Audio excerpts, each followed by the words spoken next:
स्वागत है दोस्तों आप सभी लोगों का एनवायरनमेंट के इस सेकंड लेक्चर में, जिसमें आज हम पढ़ने वाले हैं इकोलॉजी और इकोसिस्टम के बारे में। तो शुरुआत करते हैं सबसे पहले इकोलॉजी की इस डायग्राम के साथ, जिसको समझने की कोशिश कीजिए कि मैं समझाना क्या चाह रहा हूँ। सबसे पहले इस डायग्राम में आप देखिए, आपको एक डियर दिख रहा होगा, एक हिरन दिख रहा होगा, और हिरन के चारों ओर आपको क्या दिख रहा है? तो ऑब्वियसली सी बात है, हिरन के चारों ओर आप खुद ही बोलेंगे कि जैसे कि ये हिरन है ना, ये चीज हिरन। हिरन का मतलब हो गया सजीव, मतलब जीव। हिरन के चारों ओर क्या दिख रहा है आपको? हिरन के चारों ओर ये घास दिख रही है।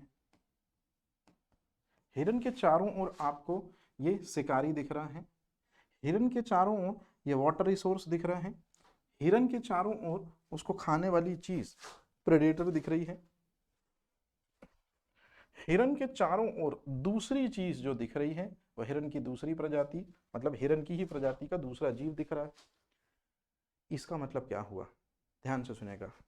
ये हिरन यदि है तो हिरन के चारों ओर जो चीज है, निश्चित रूप में हम इसको क्या बोल सकते हैं? इसको बोल सकते हैं बाह्य वातावरण, जो कि पर्यावरण का एक भाग है। हाँ या ना? तो पर्यावरण का जो ये फैक्टर है, कौन सा फैक्टर है? शिकारी। शिकारी जो है वो क्या कर रहा है? निश्चित रूप में इस पर गोली चलाकर इसका शिकार कर रहा है। मतलब ये अगर शिकारी है तो ये भी जैव हुआ और ये चीज भी जैव हुआ। तो जरा जल्दी से बताइए, कैसा रिलेशनशिप बिल्डअप हुआ इनके बीच में? जैव जैव अंतर संबंध। इसी तरह से अपनी भूख मिटाने के लिए जो है शेर जो है वो इस हिरन को खाएगा। इसका मतलब है शेर भी सजीव है, मतलब जैव, और हिरन तो सजीव ही है, मतलब जैव। तो जैव जैव अंतर संबंध। जो हिरन आपको दिख रहा है ये पानी तो जरूर पिएगा कभी ना कभी। इसका मतलब है कि पानी जो है इसमें लाइफ नहीं होती, मतलब अजैव। तो अजैव और हिरन जो है वो जैव अंतर संबंध है। इसी तरह से ये मेल है और ये फीमेल है, इनके बीच में मीटिंग होगी तो जैव जैव अंतर संबंध हो गया। घास भी सजीव होती है। अपने पोषण के लिए निश्चित रूप में जो हिरण है वो घास का सेवन जरूर करेगा। इसका मतलब है जैव जैव अंतर संबंध। हिरण जो है वो जमीन पर चल रहा होगा तो जमीन जो हो गई वो अजैव हो गए। अजैव जैव अंतर संबंध। कहने का मतलब ये है, ध्यान से समझिएगा, प्रकृति का बाह्य वातावरण के साथ जो रिलेशन होता है, या बाह्य वातावरण के जो तत्व होते हैं वो इस जीव पर क्या प्रभाव डालते हैं, ये कहलाती है इकोलॉजी। मतलब इकोलॉजी में हमेशा यदि हम हिरन की जगह हम हो जाएं, मतलब मानव हो जाएं, तो बाह्य वातावरण के फैक्टर मुझ पर क्या प्रभाव डालते हैं, ये इकोलॉजी कहलाती है। और इस चीज के बारे में सबसे पहले अपने जो विचार दिए थे वो उस व्यक्ति ने दिए थे जिनका नाम है अर्नेस्ट हैकल। तो अर्नेस्ट हैकल वो व्यक्ति है जिन्होंने ये सबसे पहले बताया था कि कोई भी जो जीव होता है, याद रखिएगा, उस पर बाह्य वातावरण का या बाह्य पर्यावरण का बड़ा गहरा प्रभाव पड़ता है। अब ये क्या है इसको मैं आगे समझाऊंगा। तो अर्नेस्ट हैकल जो कि जर्मनी के इकोलॉजिस्ट थे, ठीक जर्मनी के ही हैं अल्बर्ट आइंस्टीन। और ये अल्बर्ट आइंस्टीन वो व्यक्ति हैं जिन्होंने E बराबर MC स्क्वायर थ्योरी दी थी, मतलब सापेक्षिकता का सिद्धांत दिया था। प्रकाश विद्युत प्रभाव को सत्यापित किया था। याद रखिएगा, फोटो इलेक्ट्रिक इफेक्ट को सत्यापित किसने किया था? अल्बर्ट आइंस्टीन ने, जिसके लिए साल 1921 का इनको क्या मिला था? नोबेल प्राइज मिला था। अल्बर्ट आइंस्टीन के लिए ही कौन सा वर्ड हम यूज करते हैं? जीनियस वर्ड यूज करते हैं। अल्बर्ट आइंस्टीन जो हैं ये पियानो और वायलिन बहुत अच्छा बजाते थे। तो पियानो और वायलिन बहुत बढ़िया कौन बजाता है? याद रखिएगा, अल्बर्ट आइंस्टीन। जिस देश के अर्नेस्ट हैकल हैं उसी देश के हैं जोहानस कैप्लर। तो याद रखिएगा, कैप्लर जो हैं इन्होंने ही लॉ ऑफ मोशन दिए थे, एकदम गलत स्टेटमेंट है, लॉ ऑफ मोशन तो न्यूटन ने दिया थे। ग्रहों के गति के नियम दिए थे, है ना, तो ग्रहों की गति के नियम किसने दिए थे, जल्दी से बताइए।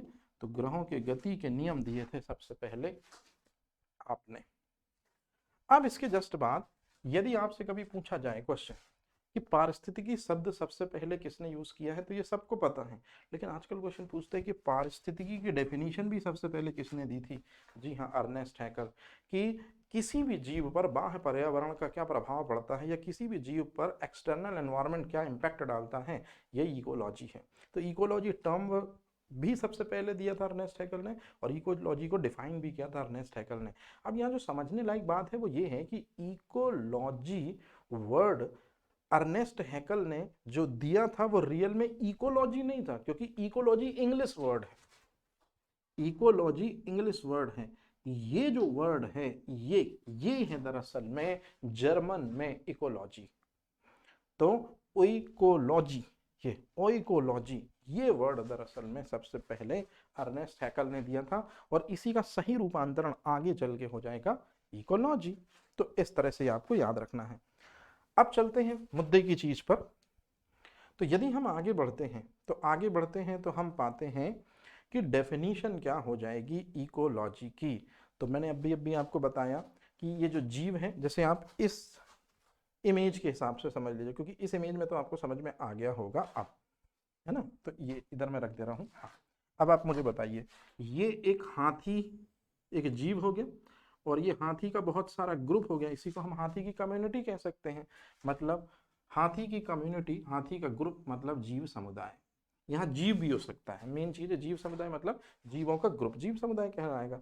अच्छा, तो जीव समुदाय और बाह्य वातावरण के बीच, यहाँ बाह्य वातावरण का मतलब क्या है, जैसे आपको देखिए ये हाथी और ये पेड़ जो है ये बाह्य वातावरण हो गया, ये दूसरे जीव जो हो गए ये बाह्य वातावरण हो गया, पानी जो है ये बाह्य वातावरण हो गया, लैंड बाह्य वातावरण हो गया, पक्षी बाह्य वातावरण हो गए, है ना। कहने का सीधा सा मतलब है कि जब जीव समुदाय बाह्य वातावरण से किस तरह इंटरेक्शन करता है, मतलब ये जो पेड़ है ये किस तरह से इस जीव के लिए जरूरी है, ये पेड़ इस पर कैसा इफेक्ट डालता है, कैसा प्रभाव डालता है। तो जब इस सवाल का जवाब खोजने निकलते हैं तो ये जो चीज है मतलब हाथी, ये अपने भोजन के लिए किसके पास जाता है, इसी पेड़ के पास तो जाएगा। ये संबंध जब हम देखते हैं इसको कहते हैं इकोलॉजी। मतलब इकोलॉजी में अध्ययन करते हैं, किसका अध्ययन करते हैं, जीव का बाह्य वातावरण से क्या रिलेशन है, जीव का बाह्य वातावरण से क्या संबंध है, इसको जानने की कोशिश ही इकोलॉजी कहलाती है। मतलब मेरे, ये मैं हो गया, मेरे चारों ओर जो घेरा है निश्चित रूप में ये क्या कहलाएगा, पर्यावरण। लेकिन जो जो चीजें हैं वो मुझ पर क्या इफेक्ट डाल रही हैं, जैसे ये दीवारें क्या इफेक्ट डाल रही हैं, ये बोर्ड मेरे पे क्या इफेक्ट डाल रहा है, ये लाइट क्या इफेक्ट डाल रही है, सामने कैमरा क्या इफेक्ट डाल रहा है, ये पेन क्या इफेक्ट डाल रहा है, जमीन क्या इफेक्ट डाल रही है। तो जब एनवायरनमेंट के कंटेंट जीव पर जो प्रभाव डालते हैं, जीव पर जो इंटरेक्ट डालते हैं, जीव से जो रिलेशन बिल्डअप करते हैं, this is called as biology का लेटेस्ट वर्जन इकोलॉजी। तो बायोलॉजी का लेटेस्ट वर्जन इकोलॉजी है। ये क्यों बोला, ये मैं आपको आगे समझाता हूँ। एक और बात है, इसको आप समझ लीजिए। एक साइंटिस्ट है ओडम, ओडम ने भी बहुत अच्छे तरीके से इकोलॉजी के बारे में बताया है। क्या बताया है कि इंसान जो है वो कहाँ रहता है, अच्छे से देखिए जरा चित्र को और बताइए इंसान कहाँ रहता है। तो निश्चित रूप में इंसान अपने घर में रहेगा, सॉरी, इंसान कहाँ रहता है, अपने घर में रहेगा। इंसान अपने घर में रहता है ना। इस इंसान के चारों ओर क्या होंगे, तो ध्यान से सुनिएगा, इस इंसान के चारों ओर निश्चित रूप में क्या होगा, इस इंसान के चारों ओर होंगे बैक्टीरिया, वायरस, प्रोटोजोआ, फंगस। मतलब ये सभी इंसान को रोगी बना सकते हैं। प्लांट्स जो हैं वो इंसान की भूख मिटाने के काम आएगा, है ना, भोजन। इसी तरह से लाइट इसीलिए है, अच्छा बताइए लाइट कौन सा फैक्टर हो गया, लाइट अजैविक कारक हो गया, मैंने बताया था आपको। तो लाइट जो है वो किस वजह से ही, या लाइट के कारण ही तो दरअसल में आएगा टेम्परेचर। तो ये अजैविक घटना, तो ये अजैविक घटना। जनरली पानी हमको दिखता है, पानी प्यास लगता है तो हम पीते हैं। मतलब इंसान जो है पानी पर क्यों डिपेंडेंट है, ये आपको भी पता चल गया होगा कि इंसान पानी पर डिपेंडेंट है। अरे हाँ या ना? ठीक। अब आप मेरे को बताइए, जो पानी आपको दिख रहा है वो पानी है, लेकिन जो पानी आपको दिखाई नहीं देता, मतलब अवाष्पशील पानी, उसे कहते हैं ह्यूमिडिटी, उसे कहते हैं आर्द्रता। इसी तरह से जो सॉइल होती है वो भी अजैविक घटक होती है, किस तरह से हम पर प्रभाव डालती है। इसी तरह से एयर, इसी तरह से मिनरल। मतलब कहने का है कि व्यक्ति जिस आवास में रहता है उसके चारों ओर का जो ज्ञान है, या उसके चारों ओर की चीजें उस पर क्या प्रभाव डालती हैं, यही दरअसल में कहलाती है इकोलॉजी। मतलब इकोलॉजी का मतलब होता है, सीधी सी बात है, कि मानव और उसके बाह्य वातावरण की समग्रता, कि बाह्य वातावरण इंसान पर क्या प्रभाव डालता है। तो यही चीज आपको याद रखनी है, और यही चीज आपसे पूछी जाएगी कि किसी भी जीव समुदाय का या किसी जीव पर बाह्य वातावरण, या बाह्य वातावरण का मतलब यहाँ पर है पर्यावरण के जो घटक होते हैं, जैविक, अजैविक और ऊर्जा, ये क्या प्रभाव डालते हैं, इसी को इकोलॉजी कहते हैं। तो उम्मीद करते हैं कि आपको ये इकोलॉजी वाला वर्ड समझ में आया होगा। एक बार फिर से लास्ट समझा रहा हूँ, उसको समझने की कोशिश कीजिए कि जीव के चारों ओर पर्यावरण होता है, क्योंकि जीव के चारों ओर जो घेरा होता है वो पर्यावरण होता है ना। पर्यावरण के जो घटक हैं वो जीव पर किस तरह से प्रभाव डालते हैं, इसको कहते हैं इकोलॉजी। मतलब एनवायरनमेंट के जो कंपोनेंट हैं, जैविक, अजैविक, ऊर्जा, ये इंसान को कैसे प्रभावित करते हैं, ये इकोलॉजी में हम पढ़ते हैं। अब मेरी बात बड़े ध्यान से सुनेगा। यहाँ मैं कुछ वर्ड लिख रहा हूँ, इन वर्डों को बड़े गौर से समझने की कोशिश कीजिएगा, मैं कहना क्या चाह रहा हूँ।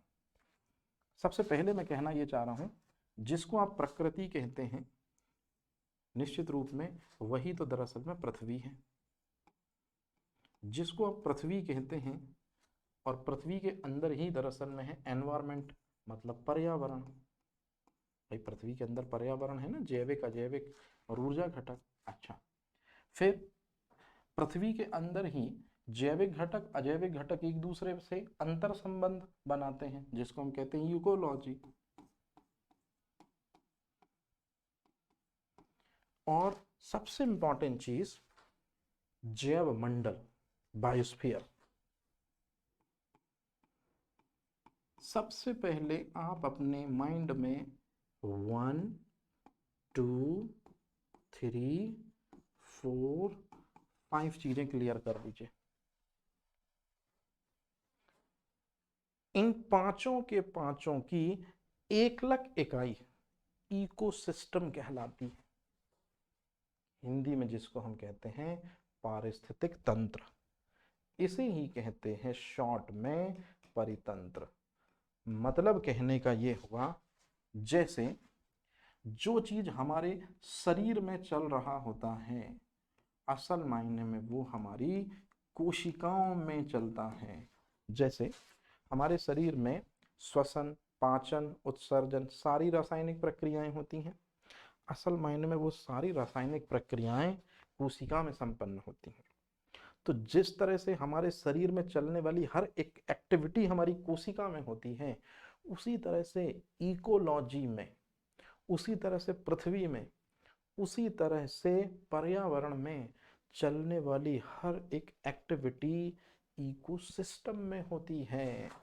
मतलब एनवायरनमेंट में जो भी चीजें चलती हैं वो असल मायने में इकोसिस्टम में चलती हैं। इकोलॉजी में जो चीजें चलती हैं वो असल मायने में इकोसिस्टम में चलती हैं।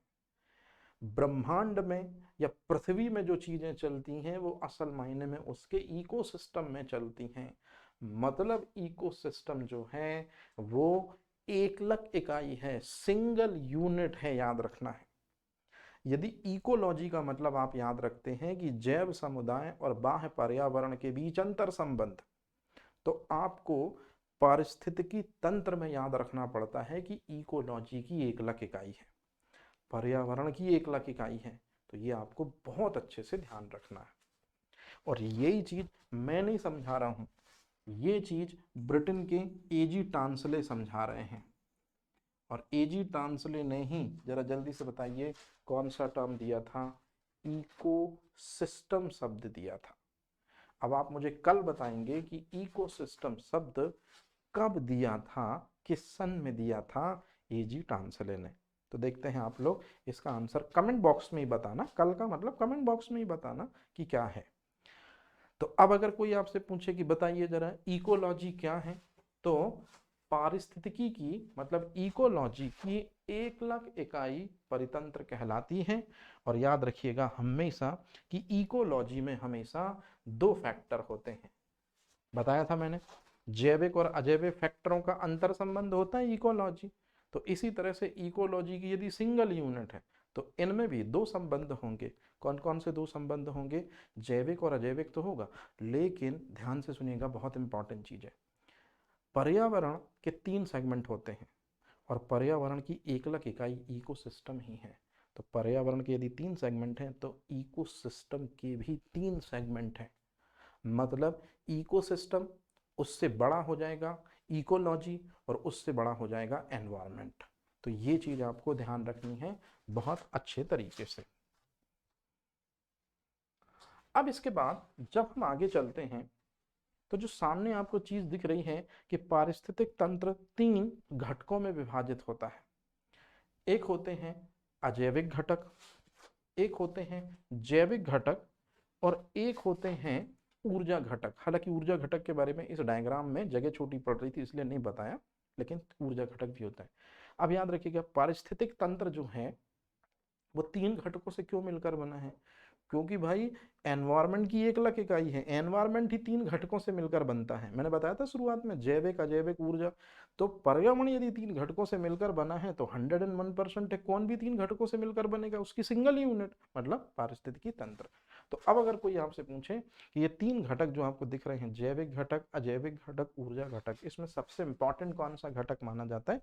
ऊर्जा घटक। क्यों? क्योंकि ऊर्जा घटक के द्वारा ही सूर्य की ऊर्जा को पेड़ पौधे अवशोषित करते हैं, फोटोसिंथेसिस के दौरान भोजन बनाते हैं, खुद अपना पोषण करते हैं, और निश्चित रूप में आगे उस पोषण को डिलीवर करते हैं। पेड़ पौधे खुद पोषण लेने के बाद उन पेड़ पौधों से भोजन को कौन प्राप्त करता है? मनुष्य या दूसरे जीव जंतु पेड़ पौधों को खाकर अपना भोजन प्राप्त करते हैं। मतलब मेन चीज जिस वजह से ये ऊर्जा स्थानांतरित होनी शुरू हुई, जिस वजह से जीवन शुरू हुआ प्रकृति में, वो केवल और केवल किसकी वजह से? सौर ऊर्जा की वजह से। तो इसलिए इकोसिस्टम में मेन जो इंग्रेडिएंट है ऊर्जा घटक में, वो सोलर एनर्जी है, सौर ऊर्जा है। अब जो आप सामने स्क्रीन पर ये इमेज देख रहे हैं, ये इमेज बहुत इंपॉर्टेंट है आपके लिए। कैसे इंपॉर्टेंट है? यदि मैं आपसे क्वेश्चन पूछूं कि चलिए बताइए बेटा जी, पारिस्थितिक तंत्र में क्या होता है, मतलब इकोलॉजी में क्या होता है, यदि हम और आगे चलते हैं तो इकोलॉजी में होता ये है, मैंने आपको अभी अभी बताया कि इकोलॉजी में एनवायरनमेंट के कितने घटक होते हैं, जल्दी से बता दीजिए। इकोलॉजी में एनवायरनमेंट के तीन घटक होते हैं। कौन कौन से तीन घटक होते हैं? एक होते हैं जैविक घटक, एक होते हैं अजैव घटक, एक होते हैं ऊर्जा घटक। याद रखिएगा मैं किसकी बात कर रहा हूँ? इकोलॉजी नहीं, इकोसिस्टम की बात कर रहा हूँ, पारिस्थितिकी तंत्र की बात कर रहा हूँ, है ना। अगर इकोलॉजी बोलता तो सिर्फ इकोलॉजी में कितने घटक होते? ये दो घटक होते, लेकिन मैं इकोसिस्टम की बात कर रहा हूँ। तो इकोसिस्टम में जो जैविक घटक होते हैं, इन जैविक घटकों में नंबर 1 पे है पादप, नंबर 2 पे है जंतु, और नंबर 3 पे सूक्ष्म जीव। अब इसको भी छोड़ दीजिए, अभी सूक्ष्म जीवों को, सिर्फ पादप और जंतु के बारे में बात करते हैं। ध्यान से सुनिएगा। सूर्य की ऊर्जा को किसने लिया? पादपों ने लिया। खुद का पोषण किया पादपों ने, और जितने भी शाकाहारी जंतु हैं वो पादपों का भक्षण करेंगे, तो शाकाहारी जंतुओं को भोजन मिल गया। अब आप जरा जल्दी से बताइए, सूर्य की ऊर्जा मतलब सूर्य की ऊष्मा को पेड़ पौधों ने ग्रहण किया, प्रकाश संश्लेषण प्रक्रिया द्वारा अपना भोजन बनाया, जिसको हम कहते हैं स्टार्च। सही बोल रहा हूँ क्या? एकदम गलत स्टेटमेंट। पेड़ पौधे जो भोजन बनाते हैं उसे ग्लूकोज कहते हैं। संग्रहित भोज्य पदार्थ है स्टार्च। तो संग्रहित भोज्य पदार्थ को किसने खाया? निश्चित रूप में मनुष्य ने खाया। पेड़ पौधों को किसने खाया, मतलब सेलुलोज को किसने खाया? शाकाहारी जंतुओं ने खाया। शाकाहारी जंतुओं को कौन खा रहा है? मांसाहारी जंतु। तो याद करिए, इस शाकाहारी जंतु को मांसाहारी जंतु खा रहा है, शाकाहारी जंतु पेड़ पौधों को खा रहा है। मतलब आपको ये नहीं लग रहा है कि एक श्रृंखला सी बन गई है? आप बोलेंगे सर बिल्कुल फूड चेन बन गई है। और जब भी बात की जाती है फूड चेन की, तो फूड चेन में हमेशा किनका इन्वॉल्वमेंट होता है? मतलब यदि आपको मैं ये समझाऊं कि बेटा इकोसिस्टम में हमको सबसे पहले क्या पढ़ना है, तो आप में से ज़्यादातर लोगों को कहना पड़ता है कि सर इकोसिस्टम में हम सबसे पहले पढ़ना स्टार्ट करते हैं फूड चेन। क्यों? खुद ही देख लो। क्योंकि इकोलॉजी की सिंगल यूनिट जो है इकोसिस्टम, वो 3 घटकों से मिलकर बनता है। उनमें से जो पहला घटक होता है जैविक घटक, जैविक घटक में ही रिलेशन जुड़ा हुआ है। किसका जुड़ा हुआ है? फूड चेन का। क्योंकि पेड़ पौधों को शाकाहारी जीव खाते हैं, शाकाहारी जीव को मांसाहारी जीव खाते हैं। तो कहने का सीधा सा मतलब हुआ ये कि ये आप याद रखिएगा कि पर्यावरण के जैविक घटक जो हैं यही खाद्य श्रृंखला के जरिए आपस में जुड़े होते हैं। मतलब इसलिए हमको खाद्य श्रृंखला पढ़ना पड़ती है। और खाद्य श्रृंखलाएं अगर बहुत सारी हो जाएं, तो कोई एक जीव जंतु बहुत सारे जीव जंतुओं को खाने लगे, कोई एक जीव जंतु दूसरी खाद्य श्रृंखला का पार्ट बनने लगे, तो इसी को खाद्य जाल कहते हैं। मतलब शायद आपको समझ में आ गया होगा कि इकोसिस्टम का पहला घटक जो होता है जैविक घटक, इसी में एक जीव दूसरे जीव को खाता है तो खाद्य श्रृंखला शुरू हो गई, और खाद्य श्रृंखला शुरू हो गई तो खाद्य जाल शुरू हो गया। मतलब इको सिस्टम में हम क्यों पढ़ते हैं खाद्य श्रृंखला और खाद्य जाल? क्योंकि जैविक घटक में एक जीव दूसरे जीव पर भोजन में आश्रित होगा। अब आता है सबसे इंपॉर्टेंट चीज, पारिस्थितिक तंत्र में ऊर्जा का प्रवाह ऊष्मागतिकी के नियमों से होता है। अब मेरी बात ध्यान से सुनिए। सूर्य की ऊर्जा को सबसे पहले किसने एक्सेप्ट किया? पेड़ पौधों ने। तो पेड़ पौधों ने सूर्य की ज्यादातर ऊर्जा को लेकर अपना भोजन बनाया। पेड़ पौधों को किसने खाया? शाकाहारी जीवों ने। शाकाहारी जीव को किसने खाया? मांसाहारी जीवों ने। अब आपसे ही मेरा एक सवाल है, सूर्य की सबसे ज्यादा ऊर्जा ऊष्मा के रूप में किसके शरीर में संग्रहित होगी? जिसने सबसे पहले उसका उपयोग किया? पेड़ पौधे। पेड़ पौधों के बाद जो ऊष्मा है वो किसके शरीर में संग्रहित होगी? शाकाहारी जीवों के शरीर में। शाकाहारी जीवों के बाद बहुत कम मात्रा में जो ऊर्जा है वो किन के शरीर में गई होगी? मांसाहारी जीवों में। और मांसाहारी जीवों के बाद जो सर्वाहारी जीव आते हैं उनके शरीर में ऊष्मा की सबसे कम मात्रा पहुंची होगी। तो अधिक ऊर्जा कम ऊर्जा के रूप में सर्वोच्च पोषण स्तर में पहुंच रही है। अभी मैं आपको बताता हूं। मतलब ऊष्मा का स्थानांतरण चल रहा है ना, पेड़ पौधों के पास सबसे ज्यादा ऊष्मा, फिर शाकाहारी के पास में उससे कम, मांसाहारी के पास में उससे भी कम, सर्वाहारी के पास में सबसे कम। तो कहने का मतलब है पारिस्थितिक तंत्र में ऊर्जा का प्रवाह ऊष्मा गतिकी के नियमों से होता है। मतलब ज्यादा से कम की ओर ऊष्मा जो है वो स्थानांतरित होती है। तो ये भी आपको याद रखना है, ये स्टेटमेंट ये भी आपसे पूछा जाता है। ठीक है। अच्छा, इसके बाद जब हम चलते हैं आगे, तो जो ये आपको इमेज दिख रही है ये वही इमेज है जिसके बारे में आपको पता है कि इकोसिस्टम जो है उसके 3 इंग्रेडिएंट हो गए, एबायोटिक घटक, दूसरा है बायोटिक घटक, और तीसरा हो जाता है दरअसल में कौन सा घटक? ऊर्जा घटक। तो ये जो ऊर्जा घटक हैं ये सबसे इंपॉर्टेंट क्यों हो जाते हैं? क्योंकि ऊर्जा घटक के जरिए ही फोटोसिंथेसिस प्रक्रिया शुरू होती है। और फोटोसिंथेसिस प्रक्रिया को कौन यूज करते हैं? बायोटिक फैक्टर के पेड़ पौधे यूज करते हैं। तो सौर ऊर्जा का उपयोग जब जैविक घटक के पेड़ पौधे यूज करके अपना भोजन बनाते हैं, तभी दरअसल में खाद्य श्रृंखला या खाद्य जाल की शुरुआत होती है। इसी वजह से आपसे अगर कभी भी क्वेश्चन पूछा जाए कि खाद्य श्रृंखला जो शुरुआत होती है वो कौन सी अभिक्रिया के द्वारा शुरुआत होती है, सूर्य प्रकाश की किरणें फोटोसिंथेसिस प्रक्रिया को अंजाम देती हैं, तब पेड़ पौधे अपना भोजन बनाते हैं।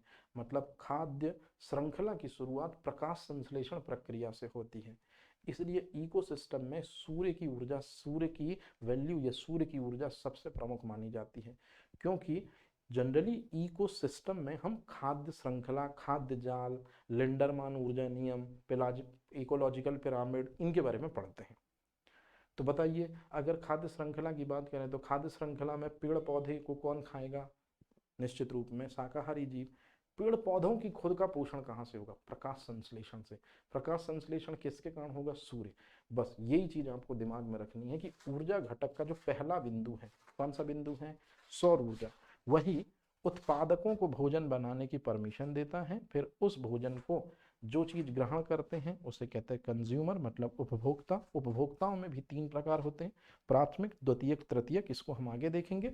और फाइनल में प्रोड्यूसर के जब दिन पूरे हो जाते हैं, मतलब पेड़ पौधों की जब समयावधि पूरी हो जाती है और उपभोक्ताओं का जब जीवन काल समाप्त हो जाता है, तो फिर जो डिकम्पोजर होते हैं, मतलब जो वियोजक होते हैं, जो प्रकृति के सफाई कर्मचारी होते हैं, जैसे जीवाणु हो गया, जैसे फंगस हो गया, जैसे केंचुए हो गए, है ना, और सबसे इंपॉर्टेंट चीज जैसे एक सबसे इंपॉर्टेंट चीज बताना भूल गया, वॉल्चर, गिद्ध, ये सभी खाद्य पदार्थों को जो कचरे वाले हैं उनको विनष्टीकरण करके साफ कर देते हैं।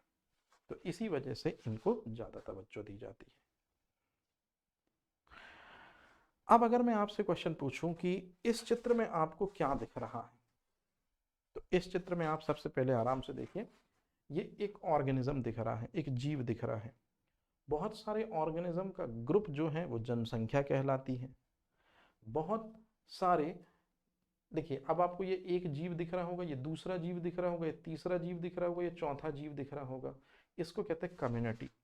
कम्युनिटी का मतलब होता है एक से अधिक जीवों का समूह, एक से अधिक जैविक समुदाय जहां होते हैं उसे कम्युनिटी कहते हैं।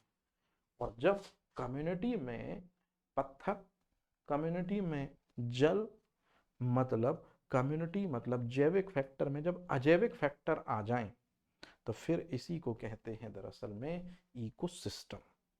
तो ये चीज आप जरूर याद रखिएगा कि इकोसिस्टम दरअसल में इकोलॉजी की सिंगल यूनिट है, इसलिए इकोलॉजी में 2 घटक होते हैं, तो इकोसिस्टम में भी 2 घटक होंगे। जैसे कि आप ये जो जीव देख रहे हैं ये निश्चित रूप में होंगे। अच्छा, अब अगर मैं आपसे क्वेश्चन पूछूं,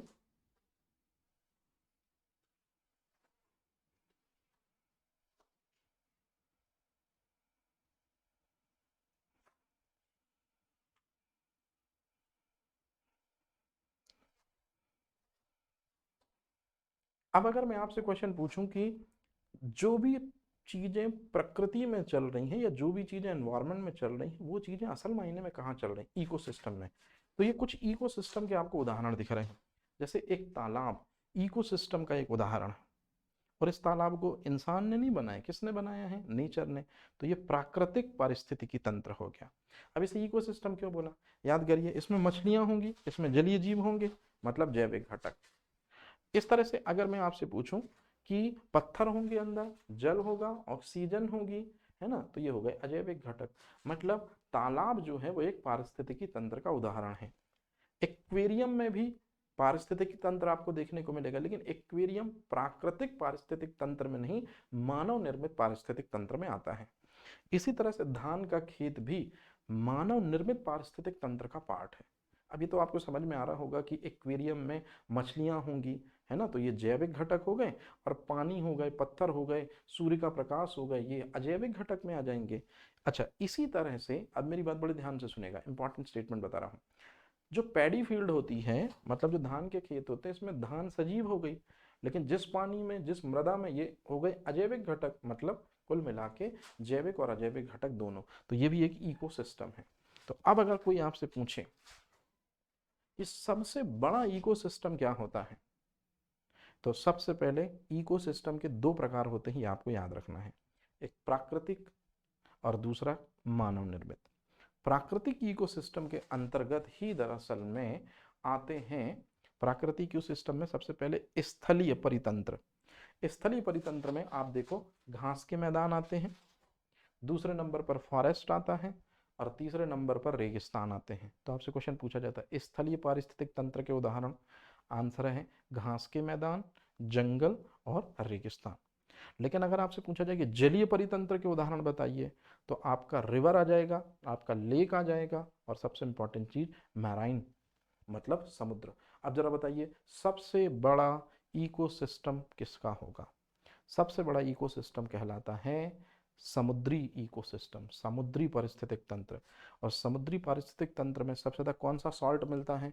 NaCl। तो ये चीज़ थोड़ी सी आप याद रखिएगा। अब सबसे बड़ा इकोसिस्टम यदि आपने बता दिया कि समुद्र है, तो सबसे छोटा इकोसिस्टम बता दीजिए। पानी की एक ड्रॉप सबसे स्मॉलेस्ट इकोसिस्टम है, क्योंकि पानी की एक ड्रॉप में क्या होगा बेटा जी, 101% आपको देखने को मिलेंगे माइक्रो ऑर्गेनिज्म। वाटर तो खुद अजैविक घटक है, तो दूसरा कंपोनेंट भी कंप्लीट हो गया। और जब वाटर का ड्रॉप गिर रहा होगा तो कहीं ना कहीं उसके चारों ओर ह्यूमिडिटी होगी, थोड़ा बहुत टेम्परेचर होगा, मतलब तो इस तरह से जो वाटर की एक ड्रॉप है वो भी दरअसल में एक इकोसिस्टम है। तो ये चीज आपको जरूर याद रखनी है। मतलब परितंत्र का आकार एक छोटे से तालाब से लेकर एक विशाल महासागर तक हो सकता है।